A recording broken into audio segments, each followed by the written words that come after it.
참 요즘에 살아가기가 전라도 말로 폭폭시럽지요. 폭폭하다는 얘기를 내가 들었는데, 전라도가 우리 처가인데 보니까 그런 얘기를 해. 답답하다, 좀 가슴이 그렇다는 얘기를 폭폭스럽다 이렇게 얘기를 하더라고요. 지금 우리가 살아가는 우리 사회를 보니까 참 폭폭스러운 일이 많고, 개인적으로 보아도 답답한 일이 많잖아요. 그래서 여러분 여기에 올라오실 때에는 여러분 나름대로 답답한 일이 있어서 오셨을 거예요. 그렇지 않아요? 아무 문제가 없고 살아가는데 아무런 지장이 없고 그러면은 뭐하러 이 추운 날 이 산골짜기까지 찾아오셨겠어요? 여기까지 오셨을 때는 뭔가 있다는 거예요. 저는 그걸 압니다. 여러분이 오실 때에 마음속에 가지고 온 무거운 짐들이 있다는 거예요. 그 짐을 여기 와서 주님 앞에 내려놓기 위해서 오시지 않았습니까? 그래서 주님이 오늘 말씀하시는 게 그거예요. 수고하고 무거운 짐진 자들아 다 내게로 오라. 내가 너희를 쉬게 하리라. 지금 가만히 보니까 나라 돌아가는 거나 사회 돌아가는 거나 뭐 이렇게 다 돌아가보면 너무나 참 답답한 일이 많고 참 그래요. 그런데 이러한 삶을 살아가는 우리들에게 주님이 초청을 하셨어요. 수고하고 무거운 짐진 자들아 다 내게로 오라. 내가 너희를 쉬게 하리라. 이게 복음인 줄로 있습니다. 우리 짐, 내가 해결할 수 없는 거, 답답하고 어디 가서 할소리 해도 들어줄 사람도 없고 해결할 방법도 없고 어디를 가야 되겠어요? 예수님 앞에 나와야 되는 거예요. 왜 나와야 됩니까? 예수님께서 부르셨잖아요. 답답하고 콕콕시럽고 수고하고 무거운 짐에 그냥 옮돌려갖고 그런 삶을 살아가는 모든 세상 사람들을 다 오라. 내가 너희를 쉬게 하리라. 오늘 여러분들 무슨 짐을 지고 올라오셨든지 간에 그 짐을 다 주님 앞에 내려놓고 가벼운 마음으로 돌아가는 여러분에게 축원을 드립니다. 모든 문제가 있다 할지라도 그것을 주님 앞에 내려놓으면 주님께서 해결해 주신다는 거예요. 답답하고 어디가 얘기할 데도 없어. 뭐 부부지간에 못할 말도 있고 부모 자식 간에도 못할 말도 있고 친척 간에 털어놓지 못할 이야기도 있고 그렇잖아요. 그런데 우리 주님은 어떤 짐이 됐든지 간에 주님 앞에 나와서 우리의 사정을 아뢰기만 하면 그것을 다 들어주신다는 거예요. 응답해 주신다는 거예요. 내가 너희를 쉬게 하리라 말씀을 하셨다 그런 얘기입니다. 우리가 창세기 3장 15장을 보면은 원시복음이라고 해요. 원복음. 이게 뭐냐면은 뱀과 여자의 관계 속에서 여자는 뱀의 뒤꿈치를 상하게 할 것이고 그렇잖아요. 그리고 뱀은 여자의 뒤꿈치를 상하게 할 것이다. 여자는 발로 뒤꿈치로 뱀의 머리를 밟을 것이고 이것이 바로 원시복음이라고 그러는데 최초로 우리에게 주어진 복음인 줄로 믿습니다. 여기서 여자의 후손이라고 나와 있는 이 말씀은 무슨 말씀이냐면은 하나님의 자녀와 또한 예수 그리스도를 예표하는 것입니다. 그래서 예수님께서 여자의 후손으로 이 땅에 오셨어요. 또 우리들도 이 땅에 여자의 후손을 통해서 왔습니다. 그래서 여자의 후손과 뱀은 사탄은 원수가 되게 하셨다는 말씀입니다. 그래서 여자의 후손이 뱀의 머리를 밟을 것이다. 이게 원시복음이다. 이렇게 이야기를 합니다. 즉 예수 그리스도가 여자의 후손으로 이 땅에 오셔서 사탄의 권세를 빡게 부셔버리고 승리하실 것을 말씀해 주셨다고 하는 그런 말씀입니다. 원래 에덴 동산을 창조하시고 그 에덴 동산에 아담과 하와를 살게 하셨을 때에는 그 에덴 동산에는 수고라는 게 없었습니다. 고통이라는 게 없었습니다. 거기에는 눈물도 없고 근심 걱정도 없고 싸움도 없고 죽음도 없는 그런 동산이었습니다. 그런데 하나님이 먹지 말라고 하는 동산에 있는 모든 실과는 네가 마음대로 따먹되 동산 중앙에 있는 선악을 알게 하는 나무의 실과는 먹지 말아라. 네가 먹는 날에는 정녕 죽으리라 말씀했습니다. 그런데 이 말씀을 순종하지 않았어요. 그래서 사탄의 게임에 넘어간 하와가 그것을 보니까 먹음직도 하고 고함직도 하고 유혹하잖아요. 그래서 그걸 먹고 마는 거야. 그러니까 유혹이 올 때에 하나님이 하신 말씀과 유혹하는 것을 놓고 중간에서 딱 판단을 해갖고 이러면 안 돼, 이렇게 딱 거절할 수 있었어야 되는데 하나님의 약속을 잠시 잊어버린 거야. 그리고 손에 든 선악과가 고함직독하고 먹음직도하고, 그러므로 해서 그것을 먹음으로 해서 이제 죄가 세상에 들어온 것을 로마서 5장에서 사도 바울이 말씀해주고 있는 것을 볼 수가 있습니다. 그러나 이렇게 선악과를 따먹고 하나님의 명령을 거역한 인간들이 이제 정령 죽어야 될 자리에 들어갔는데, 하나님은 하나님의 형상을 따라서 지은 인간들을 그냥 버려두실 수가 없으니까 구원 계획을 세우시게 되었다고 하는 말씀입니다. 누가복음 2장 11절과 12절에 보면은 오늘날 다윗의 동네에 너희를 위하여 구주가 나셨으니 곧 그리스도 주시니라. 너희가 가서 강고에 쌓여 부유에 두인 아기를 보리니 이것이 너희에게 표적이니라. 이렇게 말씀을 하셨습니다. 하나님께서 에덴 동산에서 하나님의 말씀을 거역하고 순종하지 아니했던 아담과 하와를 살리기 위해서 구원 계획을 세우셨는데 그것이 바로 이 말씀이라는 거예요. 오늘날 다윗의 동네에 너희를 위하여 구주가 나셨으니 곧 그리스도 주시니라. 예수님이 이 세상에 오셨습니다. 예수님이 어떤 분입니까? 예수님은 하나님이셔요. 빌립보서 2장 5절에 그렇게 말씀하잖아요. 너희 안에 이 마음을 품으라 곧 그리스도 예수의 마음이니 그는 근본 하나님의 본체시나 하나님과 동등됨을 취할 것으로 여기지 아니하시고 오히려 자기를 비워 종의 형체를 입고 인간의 몸을 입고 이 땅에 오셨다는 거예요. 그 인간의 몸을 입고 이 땅에 오신 그 자체가 뭐예요? 하나님의 구원 계획을 성취시키기 위해서 오셨다고 하는 말씀입니다. 그래서 강고에 쌓여 부유에 누운 창조주 여호와를 우리가 바라봐야 되는 것입니다. 그분은 이 세상을 창조하신 분입니다. 하나님 본체십니다. 그런데 저와 여러분을 구하기 위해서 이 땅에 인간의 몸을 입고 오셨다고 하는 말씀입니다. 그래서 이걸 우리가 원시복음이라고 이렇게 얘기를 하는데 그 복음이 참뜻이라는 거예요. 그러나 예수를 알고 영접한 자들에게는 원시복음을 초월한 고차원적인 믿음을 요구하고 있는 것을 볼 수가 있습니다. 예수를 믿지 않고 하나님을 알지 못하는 인간들에게 가장 필요한 복음이 무엇입니까? 하나님이 이 땅에 인간을 구하기 위해서 오신 것, 이것이 복음인 줄로 믿습니다. 그런데 여기서 다시 깊이 생각해 봐야 될 것은 저와 여러분에게 그 말은 이미 지나간 거잖아요. 그죠? 우리는 이미 예수님을 나의 구주로 믿고 영접하고 하나님의 자녀가 되었습니다. 그렇기 때문에 이 원시 복음을 초월해서 이제 하나님께서 우리에게 요구하는 것이 있다는 말씀인 것입니다. 너희가 하나님을, 예수를 구주로 영접하고 받아들였으면 이제는 그 어린 신앙에서 벗어버리라는 거예요. 그래서 베드로전서 2장에 보면은 사도 베드로가 그런 얘기를 해요. 너희들은 초보적인 신앙을 벗어버리고, 그런 얘기를 해요. 너희들이 이런 얘기를 하는 것은 너희의 믿음이 구원에 이르도록 자라게 하려 함이라. 그런 말씀을 하십니다. 우리는, 저와 여러분은 이미 구원받은 백성입니다. 그러면 이제 우리는 무엇이 필요합니까? 우리의 믿음을 키워나가야 된다고 하는 말씀입니다.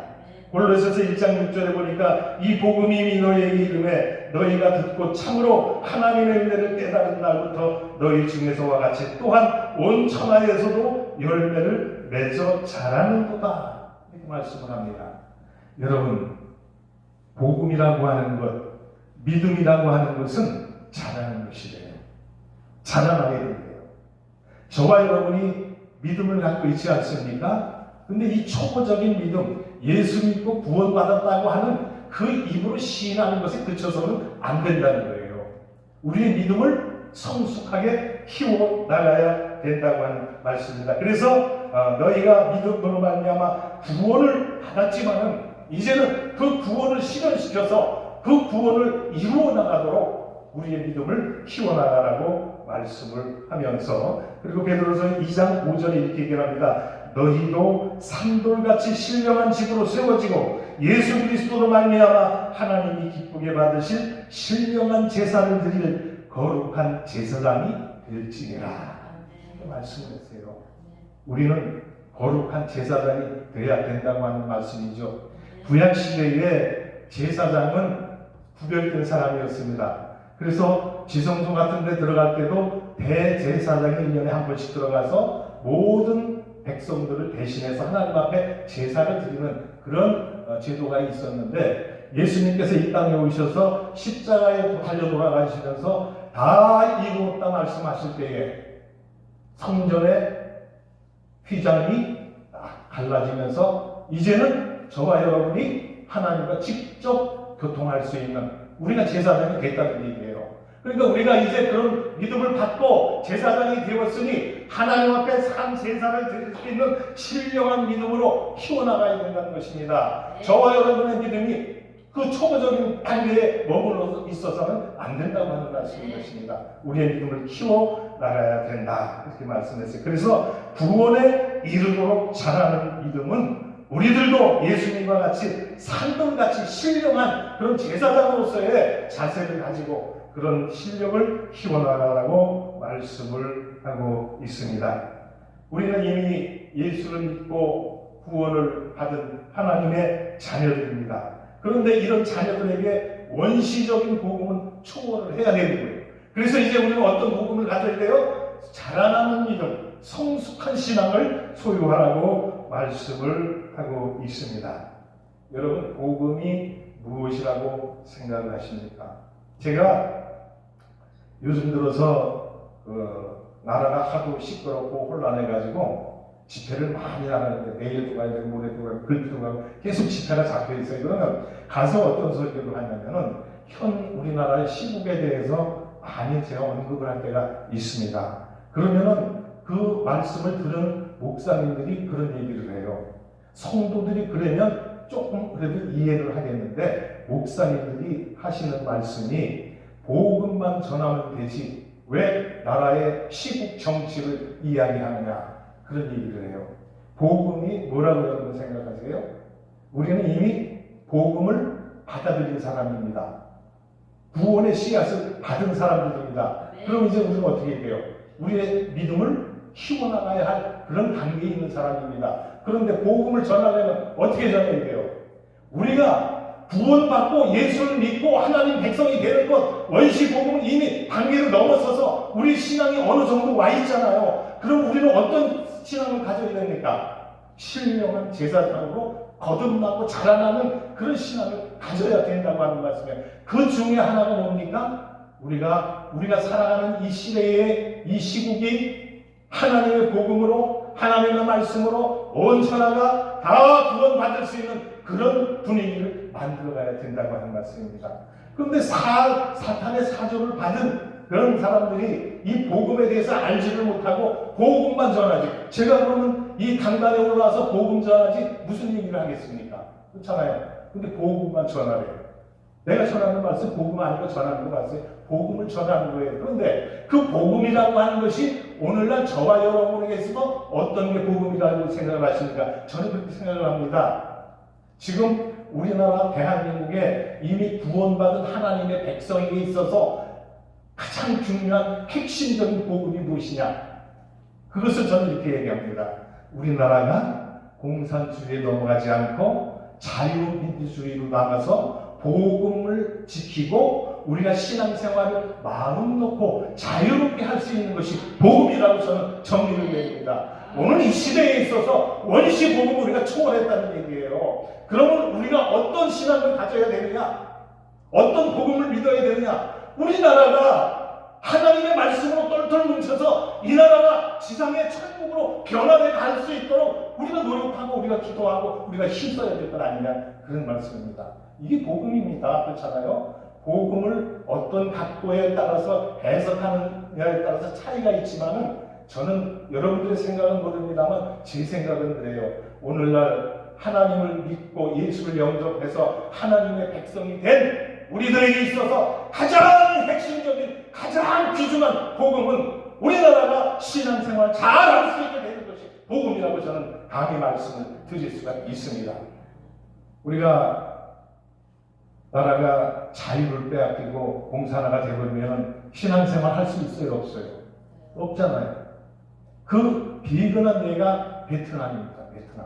베트남에 지나 신앙생활 할 수 있습니까? 할 수 없어요. 그러면 그게 복음입니까? 아니죠. 우리나라가 복음을 지킬 수 있는 믿음 생활을 할 수 있도록 이끌어가는 게 우리에게 주어진 복음이라고 하는 말씀인 것입니다. 그걸 알아야 돼요, 그거를. 그래서 제가 가끔씩 청와대 앞에 가서 집회하는데 거기가 이렇게 보면은 그 젊은 사람들이 와가지고 울부짖고 막 기도를 해. 내가 우리나라가 이런 줄 몰랐어요. 뭐 공산당 얘기하고 그러면 남의 얘기인 줄 알았어요. 울면서 막 얘기를 하는데 이럴 줄 알았다면 내가 더 빨리 와서 여기에 참여해서 우리나라가 공산주의로 가지 않도록 이렇게 해야 되는데 울면서 내가 얘기를 하더라고요. 그러면서 그걸 보면 마음이 찢어지고 아파요. 여러분 신앙생활 끝까지 하기를 원하시죠? 믿음생활, 믿음 지키기를 원하시죠? 그런데 공산주의가 되면 믿음 생활 할 수 있어요? 없어요? 한번 정확하게 한번 얘기해 봅시다. 우리나라가 공산화 됐다고 가정을 해놓고 신앙생활 할 수 있겠어요? 없겠어요? 못한다는 거야. 그럼 오늘 우리에게 있어서, 저와 여러분에게 있어서 가장 귀한 복음이 뭐겠어요? 믿음을 지킬 수 있는 게 복음입니다. 복음이라고 하는 것은 복자, 소독자, 굿뉴스, 가스펠, 헬라어에서 그리스어로서 유앙겔리온, 그게 복음이에요. 그래서 이 유앙겔리온이라고 하는 말의 뜻은 기쁨의 좋은 소식을 전하는 천사라는 그런 뜻을 가지고 있습니다. 그러면 오늘 우리 대한민국에 가장 기쁨의 좋은 소식을 가져다 줄 수 있는 사람이 누군가를 바로 알아야 된다고 하는 말씀입니다. 그래서 하나님을 섬기고 하나님의 말씀대로 살아갈 수 있는 이 나라를 우리가 만들기 위해서는 하나님의 날마다 하나님 앞에 기도하고 하나님 앞에 이 나라의 장래를 위해서 눈물 뿌려 기도해야 된다고 하는 말씀입니다. 이 기쁜 소식을 전해주는 사람이라고 하는 이 말의 의미를 초대교회 교회에서는 그리스도께서 이 땅에 오신 그 자체가 가장 큰 기쁨이고 가장 큰 하나님의 놀라운 은혜이기 때문에 세상의 일반적인 그 어떤 기쁨과 비교할 수 없어서 그것을 구별하기 위해서 유앙겔리온이라고 하는 그 말을 쓰게 되었던 것 같습니다. 그래서 유앙겔리온이라는 이 용어는 바로 어떻게 생겨났느냐, BC 538년에 페르시아 제국의 바벨론을 정복하고 세계의 패권을 잡는 그런 자리에 들어가게 되었습니다. 그동안 바벨론이 지배하였던 많은 나라를 페르시아가 바벨론을 정복하고 또 바벨론에서 가지고 있던 작은 나라들을 다 접습을 하게 되어요.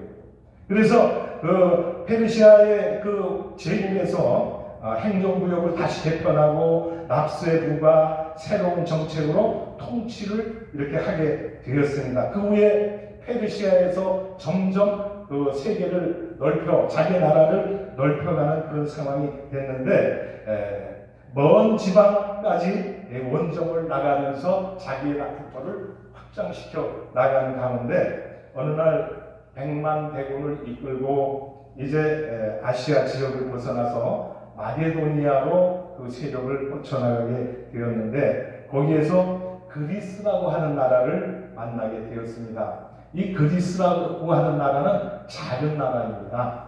이 그 페르시아 제국과는 비교할 수 없을 만큼 그런 작은 그런 나라였는데 그 페르시아의 군인들이 어떤 생각을 했냐면 우리가 죽기까지 싸워서 우리나라를 지켜야 되겠다, 이런 각오를 하게 되었습니다. 당시 전쟁에서 패배를 하게 되면 모든 사람들이 노예로 끌려가거나 좋은 물건들은 다 약탈을 당하거나 그런 멸망의 그런 지경에 이르게 되는 거예요. 그런데 이제 그리스라는 나라에서 페르시아하고 전쟁을 해서 그 전쟁을 해서 지었을 줄 알고 모든 백성들이 불안에 떨고 그렇게 있었습니다. 그런데 당시 전쟁에서 대항하지 않고 그냥 항복한 사람들 다 살려주지만 대항했던 사람들은 다 멸망을 시키는 그런 저거가 있었어요.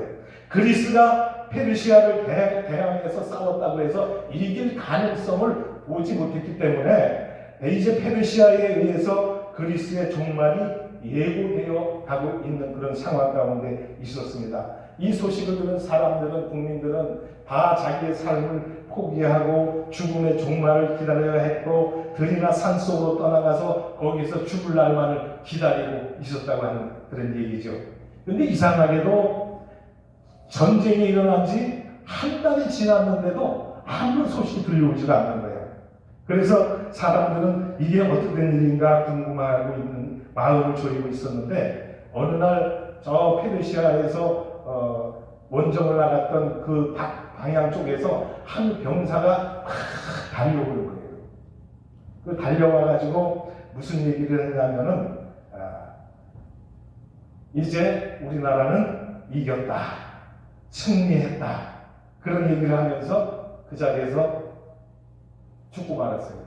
그가 달려온 길이 몇 킬로였냐면 42km 정도 되는 그런 길을 한숨에 달려온 거예요. 왜? 나라가 승리했다는 승리의 기쁨의 소식을 전하기 위해서 42km를 죽을 힘을 다해서 달려왔고 마지막 끝으로 우리가 승리했다라고 하는 말을 남기고 그 자리에 쓰러져서 죽음을 맞이하고 말았습니다. 그래서 이 소식을 듣는 사람들이 유앙겔리온 외치기 시작했고 그들은 이 기쁜 소식을 다른 사람에게 알리면서 큰 소리로 외쳤습니다. 우리나라가 일본에서 해방됐을 때 대한독립 만세! 대한독립 만세하고 전국 각지에서 불같이 일어났잖아요. 여기 그리스에서 이런 현상이 일어난 거예요. 그래서 유앙겔리온 기쁨의 좋은 소식이다, 기쁨의 좋은 소식이다라고 막 소리를 외치게 되었어요. 이때의 전쟁을 역사에서는 필로폰네소스라고 전쟁이라고 이렇게 부르고 있었습니다. 그 후에 그리스 왕 알렉산더가 BC 331년에 페르시아를 다시 정복함으로써 세계 제국이 되고 말았던 것을 볼 수가 있습니다. 그래서 유앙겔리온은 기쁨을 전하는 천사라고 하는 그런 뜻을 가지고 있고 초대교회에서 그리스도의 복음의 기쁨이 너무나 크고 위대했기 때문에 그래서 세상의 일반적인 그 기쁨과 비교할 수 없어서 그것을 외쳤다고 합니다. 그래서 유앙겔리온이라고 하는 이 말을 복음이라는 말에 연결을 시켜서 쓰고 있었다는 그런 얘기를 한 적이 있습니다. 이 병사가 달려온 길을 정확히 계산을 해보면 42.195km를 달려온 거예요. 그가 달려온 그 거리를 요즘에 올림픽에서 마라톤에 적용을 하고 있는 거예요. 그 병사가 42.195를 단숨에 죽을 힘을 다해서 달려가지고 마지막으로 우리가 승리했다라고 하는 말을 전하고 거기에 죽은 거예요. 거기 쓰러져서. 그래서 그것을 기념하기 위해서 지금 올림픽에서는 42.195km의 그 마라톤을 하고 있는 것을 볼 수가 있습니다. 예수님은 복음으로 이 땅에 오셨습니다. 기쁨의 좋은 소식을 저와 여러분에게 알려주시기 위해서 이 땅에 오셨다고 하는 말씀입니다. 이렇게 세상에 오신 예수님께서 이 세상에 시달리고 찌들고 고통받고 슬픔 가운데 있는 저와 여러분을 구해주시기 위해서 이 땅에 오셨다는 거예요. 그리고 오셔서 하시는 말씀에 수고하고 무거운 짐진 자들아 다 내게로 오라 내가 너희를 쉬게 하리라 말씀하고 있는데요. 예수님이 우리를 이런 가운데 불러주시는데 예수님 앞에 나오면 우리의 무거운 짐을 내려놓을 수 있게 된다고 하는 말씀인 것입니다. 그래서 예수님이 부름의 초청을 우리가 순종하고 이 자리에 나오지 않았느냐 그런 말씀입니다. 앞서 말씀드린 대로 베드로 사도가 말한 것 같이 그러므로 모든 악독과 모든 계율과 외식과 시기와 모든 비방하는 말을 버리고 갓난아이들과 같이 순전하고 신령한 젖을 사모하라. 이는 이로 말미암아 너희로 구원의 이름으로 자라게 하려 함이라. 이렇게 말씀을 하고 있습니다. 오늘 저와 여러분 다 믿음을 가지고 있습니다. 그런데 그 믿음이 어떤 믿음이어야 되느냐? 자라나는 믿음이 되어야 될 줄로 믿습니다. 믿음이라고 하는 것이 자라지를 못하고 그 자리에 머물러 있으면 그것은 소용이 없다는 말씀입니다. 구원은 자라나는 것이고 완성시켜 나가야 할 우리에게 주어진 과제인 줄로 믿습니다. 그래서 저는 이 부분에 대해서 설명을 할 때 그런 얘기를 합니다. 계란에다 많이 비유를 해서 설명을 합니다. 여러분, 계란이 몇 가지가 있습니까? 계란의 종류가 두 가지입니다. 하나는 무정란, 하나는 유정란. 두 가지로 우리가 구분하는데, 무정란에다 대고 온도를 맞춰주고 습도를 갖다 맞춰준다고 무정란이 깨어서 병아리가 됩니까? 안 돼요. 무정란 속에는 생명의 씨앗이 없는 거예요. 유정란은 어떻습니까? 유정란 속에는 생명의 씨앗이 있습니다. 그래서 거기에 온도를 맞춰주고 습도를 맞춰주고 21일이 지나면 그 알 속에서 병아리가 나오는 거예요. 작년에 어디 새1회 기도원에 집회를 갔었잖아요. 그 새1회 기도원에 집회를 갔는데 앞에다가 현수막을 걸어놨는데 새1회 동안 되면은 어미닭이 그 껍데기를 쪼아가지고 병아리가 나온다 이렇게 써붙여놨더라고요. 그건 잘못 알고 있는 거예요. 병아리가 21일 동안 그 알 속에서 성장을 해서 이제 깨고 나올 때가 되면은 자기가 뚫어야 되는 거예요. 자기의 주둥이로 그 알 껍질을 쪼아가지고 그것을 깨고 나와야 병아리가 된다고 하는 말씀입니다. 만약에 그 껍데기를 깨지 못하고 나오지 못하면 그 병아리는 그 속에서 죽고만 합니다. 오늘 우리에게 하나님께서는 생명의 씨앗을 주셨습니다. 그런데 그 생명의 씨앗을 가진 자가 우리들이라는 거예요. 하나님이 에베소서에 보면 택했다고 그랬잖아요. 하나님이 우리를 만세전에 택해서 하나님의 자녀 삼아주셨다고 하는 것은 우리 속에 영생의 씨앗을 주셨다고 하는 말씀입니다. 베드로 사도가 말하는 것 같이 우리가 구원에 이르도록 우리의 믿음을 키워나가라고 하는 것 무슨 말씀입니까? 알 속에 병아리가 이제 자기 몸이 완성이 됐을 때 그 알을 깨고 나오는 수고를 거쳐야 된다고 하는 말씀인 것입니다. 그 알을 깨고 나오지 못하면 죽고 만다고 하는 말씀입니다. 어미달리기 병아리의 알을 깨주는 게 아니에요. 왜 그거를 제가 잘하냐면은 제가 부화기를 가지고 집에서 알을 부화를 시켜봤습니다. 그래서 21일이 되면 정확하게 그 알 속에서 그냥 구멍이 조금 생기면서 그걸 막 쪼는 소리가 똑똑똑똑똑 돌려요. 그래서 그게 시간이 조금 지나면 구멍이 커지고 그리고 돌아가면서 쭉 깨가지고 나중에는 그것을 확 벌리고 거기서 병아리가 나오는 것을 봤습니다. 우리에게 주어진 영생의 씨앗은 저와 여러분 누구에게나 다 있는 줄로 압니다.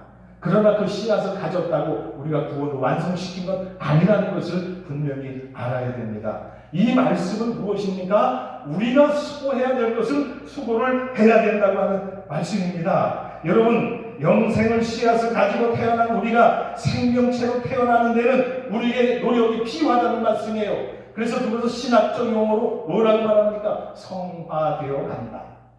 우리는 성화를 이루는 사람들입니다. 성화를 이루면서 단계적으로 구원을 이루어 나가고 있는 과정 속에 있다고 하는 말씀입니다. 그런데 나에게 영생의 씨앗이 주어졌다고 해서 믿음 생활하지 않고 기도 생활하지 않고 우리가 성화되는 관종 그런 노력도 하지 않고 가만히 제자리에 머물러 있다면 그 신앙은 살아있는 믿음입니까? 죽어있는 믿음입니까?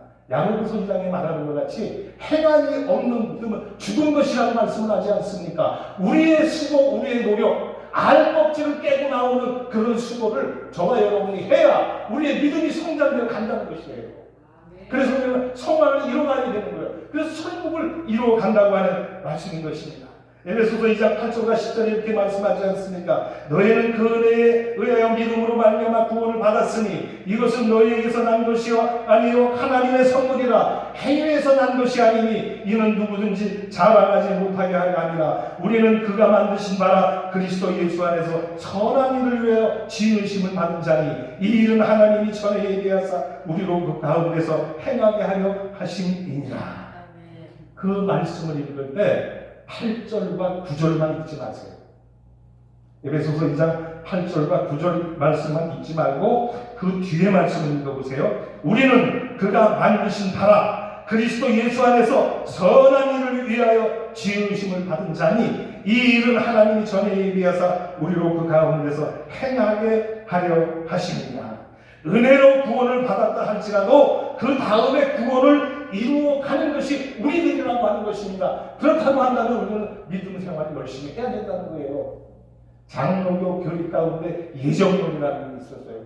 그래서 하나님이 우리를 택해 주셨으니까 나야 어떻게 살아가든 말든 이미 하나님의 백성이 돼서 천국은 내 거야. 그런 착각을 하고 있습니다. 성경을 자세히 읽어보면 우리 믿음의 씨앗은 하나님이 우리에게 구원의 선물로 주신 것은 맞습니다. 그러나 베드로 사도가 이야기하는 또 갈라디아서에서 얘기하는 것 같이 우리는 그 믿음을 키워나가야 된다는 거예요. 구원에 이를 수 있도록 믿음을 성장시켜 나가라고 하는 말씀입니다. 그러기 위해서 이 추운 겨울날 어두운 밤을 뚫고 이 자리에 나온 것 아니겠습니까? 그래서 예수님 우리에게 말씀하시는 거예요. 수고하고 무거운 짐진 자들아 다 내게로 오라. 내가 너희를 쉬게 하리라. 야고보서 2장 14절에 말씀합니다. 내 형제들아 만일 사람이 믿음이 있느라고 행함이 없으면 무슨 유익이 있으리요? 그 믿음이 능히 자기를 구하겠느냐. 그리고 17절에 말합니다. 이와 같이 행함이 없는 믿음은 그 자체가 죽은 것이라. 구원을 하나님의 선물로 받은 것이 맞습니다. 확실합니다. 그러나 그 구원은 이루어가야 된다는 것. 구원에 이르도록 믿음을 키워나가라고 말씀을 하고 있는 것을 볼 수가 있습니다. 본문으로 돌아와서 예수님은 우리에게 말씀하십니다. 수고하고 무거운 짐진 자들아 다 내게로 오라. 내가 너희를 쉬게 하리라. 그리고 이어서 하시는 말씀이 나는 마음이 온유하고 겸손하니 나의 멍에를 메고 내게 배우라. 참 이 말이 좀 어떻게 보면 어폐가 있는 것 같아요.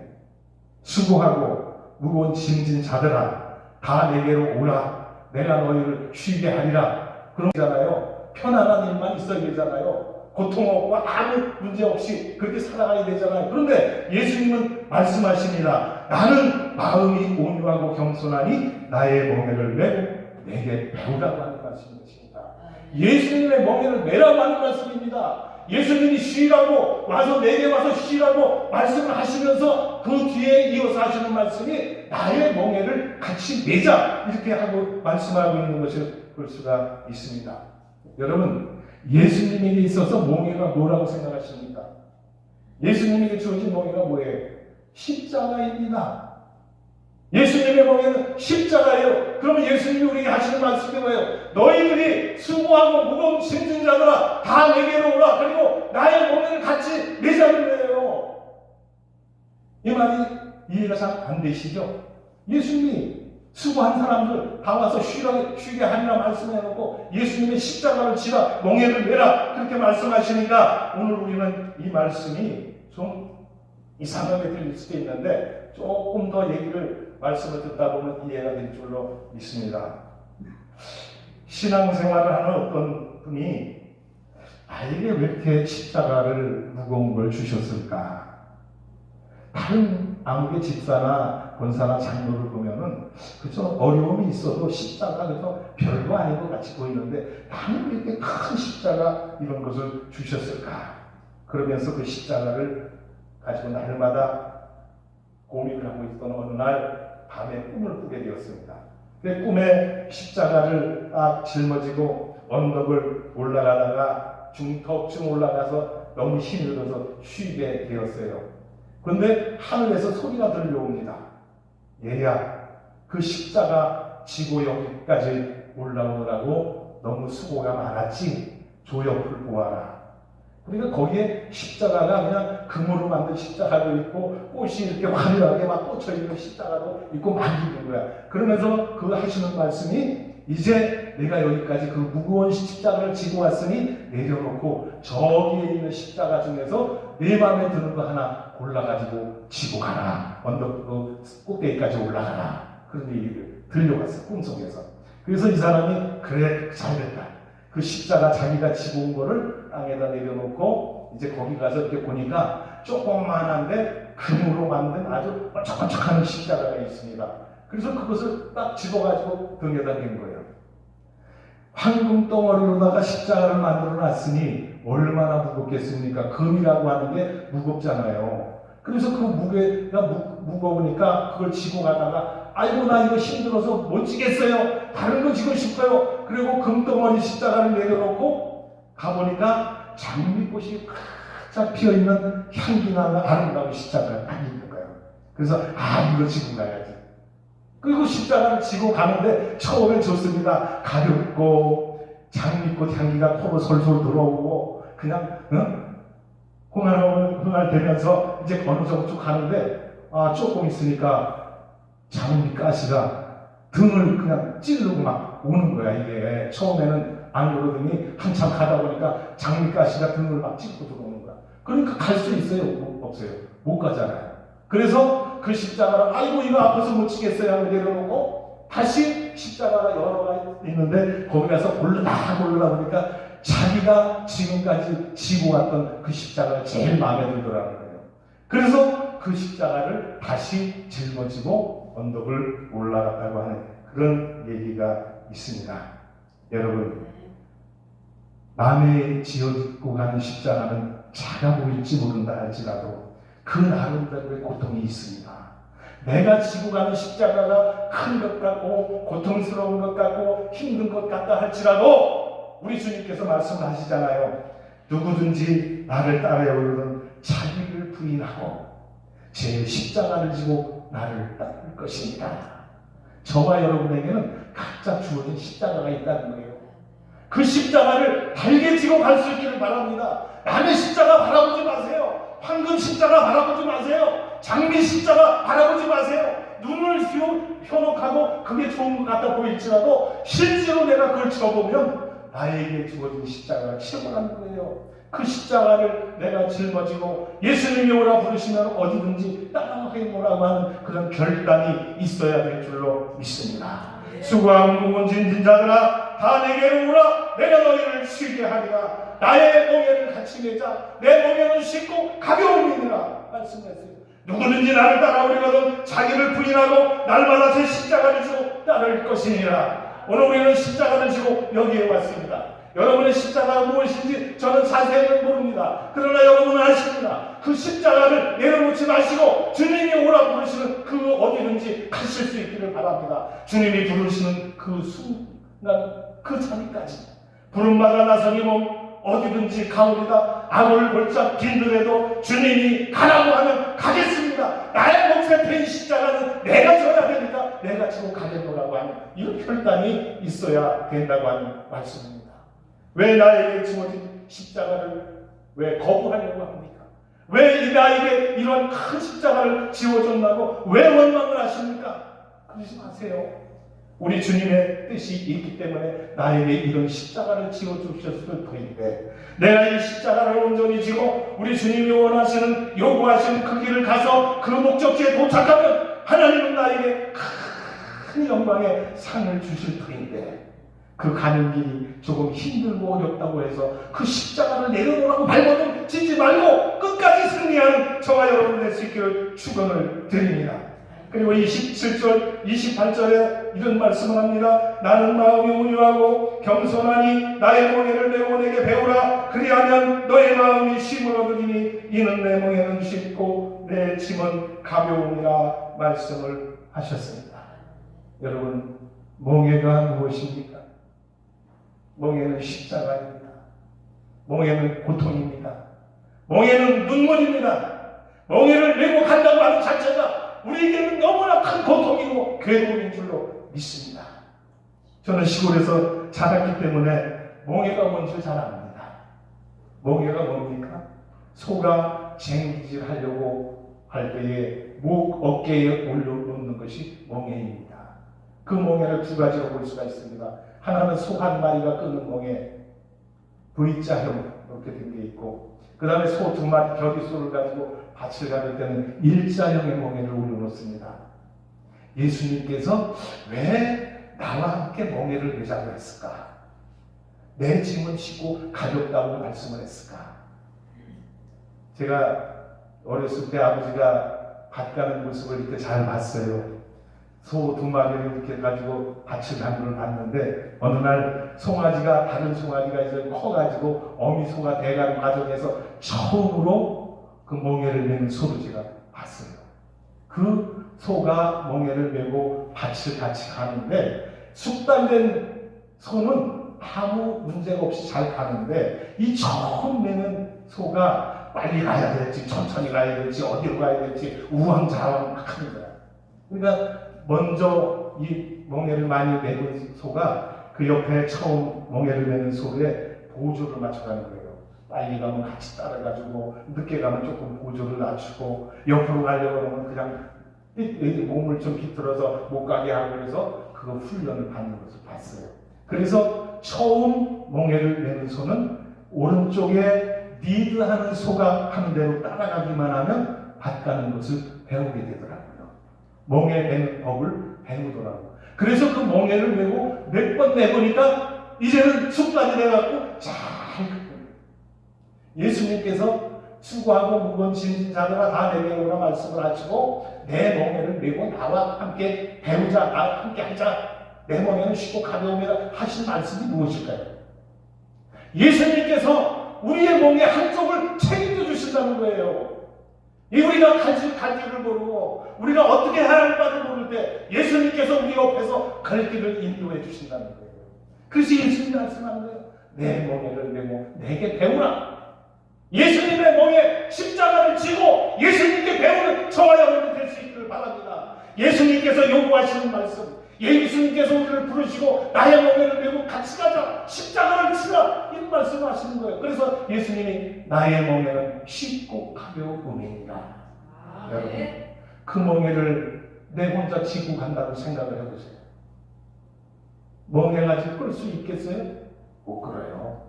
근데 예수님께서 내 보조를 맞춰주는 거야. 빨리 갈 때는 좀 빨리 가주시고, 내가 힘겨워서 못 갈 때는 예수님이 천천히 가시고, 이렇게 해서 우리를 이끌어준다는 거예요. 이끌어준다는 거예요. 그래서 예수님이 하신 말씀이 내 멍에는 쉽고 가벼움이다 말씀하세요. 여러분, 멍에는 밥 갈 때, 일할 때만 어깨에 올라오는 거죠. 그런데 굴레라고 하는 것이 있습니다. 굴레가 뭡니까? 다른 말로 말하면 콧뚜레. 송아지가 태어나서 몇 달 자라고 이제 성숙해지면 힘이 세지고 제멋대로 막 다니니까 그것을 통제하기 위해서 코를 뚫습니다. 코를 뚫는 걸 제가 봤어요. 어렸을 때. 아버지가 노간주나무라는 그 가시나무를 깎아다가 그거를 팽팽하게 이렇게 바늘을 만들어가지고 소를 갖다가 묶어놓고서는 거기다 코를 탁 뚫어가지고 간장을 항아리에서 퍼다가 거기 코에다 들러붙더라고요. 그리고 왜 그런가 했더니 이 센 코를 뚫어놨으니까 염증 생길 거 아니야 거기에. 그래서 그 염증 생기지 말라고 간장을 갖다 놓는 거예요. 간장이 뭡니까? 소금물 아닙니까? 소금물. 그 소금물을 갖다 부어서 염증이 생기지 않도록 코를 뚫어가지고 굴레를 씌우는 거야. 소 앞에 굴레 씌웠잖아요. 그리고 거기다 줄을 묶고 뒤로 이렇게 딱 끌어서 통제하는 거야. 통제. 이야! 이쪽으로 가, 오른쪽으로 가, 저쪽으로 가, 가지마, 멈춰 하고 하는 것이 바로 굴레를 씌워놓는데, 이 멍에라고 하는 것은 일할 때만 쓰고 평상시에는 내려놓는데, 굴레를 한번 쓰면은 죽을 때까지, 도살장애 할 때까지 내려놓지를 못합니다. 여러분, 에덴 동산에서 아담과 하와가 죄의 굴레를 쓴 거예요. 평생 벗을 수 없는 죄의 굴레를 썼고, 그 피를 물려받은 저와 여러분도 죄의 굴레에 코가 깨어있는 거예요. 그런데 이 코에 깨어있는 우리들을 구하시기 위해서 예수님께서 이 땅에 오실 거예요. 그리고 그분이 말씀하시는 거예요. 수고하고 무거운 짐진 자들아 다 내게 오라, 내가 너희를 쉬게 하리라. 할렐루야. 예수님의 말씀에 우리가 부름에 응답하고 주님께 나오면 우리의 멍에 쉬운 줄로 믿습니다. 가벼운 줄로 믿습니다. 죄의 굴레에 죽어가는 우리 인생들, 우리는 그 굴레에서 벗어나야 되는데, 그 굴레에서 벗어날 수 있는 방법은 예수님을 믿는 방법밖에 없다는 거예요. 조선시대에 보면은 양반과 쌍놈 제도가 있었지요. 그래서 상놈의 자식으로 태어난 사람은 아무리 공부를 잘하고 아무리 똑똑하고 아무리 힘이 있고 아무리 잘나서도 평생 뭐야? 노비로 살아갈 수밖에 없는 거예요. 상놈으로 살아갈 수밖에 없는 거예요. 그런데 그 가운데 조선시대 4대 왕이었던 세종대왕 그 시절에 장영실이라고 하는 과학자가 있었습니다. 천문학자였지요. 장영실이는 천체를 보고 별을 보고 그 연구한 사람이었어서 장영실이가요. 그래서 축구기도 만들고 혼천이도 만들고 그 다음에 자경기도 만들고 과학자니까 아주 머리가 뛰어났습니다. 그래서 그 세종대왕은 장영실을 크게 아꼈어요. 그런데 장영실이가 세종대왕의 신임을 얻고 나니까 옆에 있는 사람들이 모함하고 시기하고 질투하고 어떻게 하면 장영실을 끌어내릴까 별별 궁리를 다 했잖아요. 근데 세종대왕은 장영실의 그 기술, 그 실력을 알아줬기 때문에 누가 무슨 얘기를 해도 듣지 않았어요. 그리고 장영실에게 베푼 게 뭡니까? 면천을 해줬습니다. 종의 자리에서, 노비의 자리에서 자유함을 주었다고 하는 말씀이에요. 원나라의 소방주의 장송리라고 하는 사람이 장영실의 아버지였습니다. 근데 그 아버지가 우리 조선에 들어와가지고 관기였던 그 장영실 어머니를 만나가지고 나 태어난 자식이 바로 장영실이요. 그러니까 장영실도 쌍놈이 될 수밖에 없잖아요. 노비일 수밖에 없잖아요. 그런데 그 노비의 자리에서 세종대왕은 장영실을 자유케 해 주었다는 것이, 오늘 우리가 죄의 분례를 쓰고 죄의 그 사슬에 얽매여서 죽음의 길을 가고 평생 벗어날 수 없는 죄의 자리였지만 예수님께서 이 땅에 오셔서 우리의 모든 죄를 용서하시고 그 분례를 벗겨주셨다는 거예요. 우리에게 자유함을 주셨다고 하는 말씀이에요. 그래서 예수님 말씀하시는 거예요. 수고하고 무거운 짐진 자들아 다 내게로 오라. 내가 너희를 쉬게 하리라. 나의 멍에를 메라. 내 멍에는 쉽고 가볍다. 그런 말씀하시는 거예요. 우리가 주님의 말씀에 응답할 수 있기를 바랍니다. 순종할 수 있기를 바랍니다. 주님의 말씀과 따르면 우리의 분례, 죄의 분례는 다 해결된다고 하는 말씀인 것입니다. 그리고 우리에게 씌워진 멍에가 있다 할지라도 혼자 지고 가려고 하는 것이 아니라 주님과 함께 동행할 수 있기를 바랍니다. 주님이 나와 함께 하시고 내 멍에를 함께 메어주시고 주님이 나의 길을 인도하시니까 그 멍에는 쉽고 가벼워질 수 있다고 하는 말씀인 것입니다. 죄의 분례를 쓰고 죄의 멍에 속에 허덕이며 살아가는 이 세상의 많은 인생들에게 주님이 초청하잖아요. 내게 오라.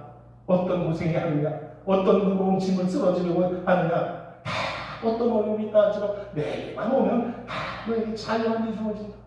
내게로 말씀하는 거예요. 그래서 저는 이 말씀을 읽을 때마다 그런 생각을 합니다. 나 같은 죄인, 구원받을 수 없고 죄로 인해 영원히 죽을 수밖에 없는 죄인이었지만은 우리 주님께서 나를 구하시기 위해서 이 땅에 인간의 몸을 입고 오셨고 그분이 우리나라를 부르셔서 하나님의 자녀 삼아주셨고 또 하나님의 나라에 갈 수 있는 귀한 천국의 시민권을 주셨고 영생의 삶을 우리에게 나에게 주셨다고 하는 생각을 하면 얼마나 감사하고 고마운지 알 수가 없습니다. 이 세상에 어떤 명예와 어떤 지위와 어떤 돈과 재물과 모든 것을 다 갖다 줘도 예수님의 그 사랑에 비교할 수가 없다는 거예요. 여러분도 이런 믿음이 있으십니까? 이런 믿음을 소유할 수 있기를 바랍니다. 오늘 이 밤에 함께 참석한 저와 여러분 우리 모두는 예수님이 나의 구주시고 예수님이 나의 모든 짐을 대신 져주시고 내가 해결할 수 없고 내가 고통 속에 쓰러지려 할 때 우리 주님께서 오셔서 나를 부추겨 주시고 나를 이끌어 주시고 나를 두드려 주시고 나와 함께 모든 문제를 해결해 주신다는 이 말씀을 생각하면 어떤 문제로 문제가 되지를 않습니다. 문제는 뭐냐? 그 문제를 내가 혼자 해결하려고 하니까 그게 문제가 된다 그런 얘기입니다. 어떤 짐을 가지고 왔든지 어떤 무거운 고통을 가지고 왔든지 이 시간 주님 앞에 내어놓을 수 있기를 바랍니다. 그래야만 주님은 그 모든 문제에서 자유함을 주실 것이고 우리에게 참 평안과 참 쉼을 주실 줄로 믿습니다. 수고하고 무거운 짐진 자들아 다 내게 오라. 내가 너희를 쉬게 하리라 말씀하고 계신다고 하는 말씀입니다. 에덴 동산에서 하나님의 말씀을 거역한 아담과 하와에게 주신 형벌이 무엇입니까? 창세기 3장 16절에 보니까 여자에게는 해산의 고통을 주셨습니다. 남자에게는 창세기 3장 17절에 수고하고 이마에 땀이 흘려야 식물을 먹을 것이다 말씀을 했습니다. 3장 19절에서는 우리에게 죽음이라고 하는 그 공포의 늪을 우리 앞에 주셨다고 하는 말씀인 것입니다. 하나님의 말씀을 불순종하고 죄의 길에 허덕이고 해산의 고통과 땀 흘림의 수고와 이 세상의 어려운 고통 가운데 살아가는 저와 여러분을 주님은 부르시고 계시는 거예요. 수고하고 무거운 짐진 자들아 다 내게 오라. 내가 너희를 쉬게 하리라. 예수님 앞에 나오셔서 모든 짐을 다 내려놓고 참 평안과 쉼을 얻는 우리 모두가 될 수 있기를 축원을 드립니다. 그리하면 우리의 삶은 참 기쁨이 넘치고 참 행복이 넘치고 어떤 짐을 가지고 왔다 할지라도 이 시간 주님 앞에 다 내려놓고 주님이 주시는 응답을 받고 돌아가면 가벼운 마음으로 기쁜 마음으로 돌아갈 수 있게 된다고 하는 말씀입니다. 우리에게 주시는 주님의 부르심, 수고하고 무거운 짐진 자들아 다 내게 오라. 내가 너희를 쉬게 하리라. 내 멍에는 쉽고 가벼우니 나와 함께 내 멍에를 밀고 내게 배우라 하시는 주님의 음성이 여러분의 귀에 들려질 때에 아멘으로 응답하시고 그 말씀에 순종하셔서 참 평안과 참 쉼과 참 행복을 누리며 살아가는 우리 모두가 될 수 있기를 예수님의 이름으로 축원을 드립니다.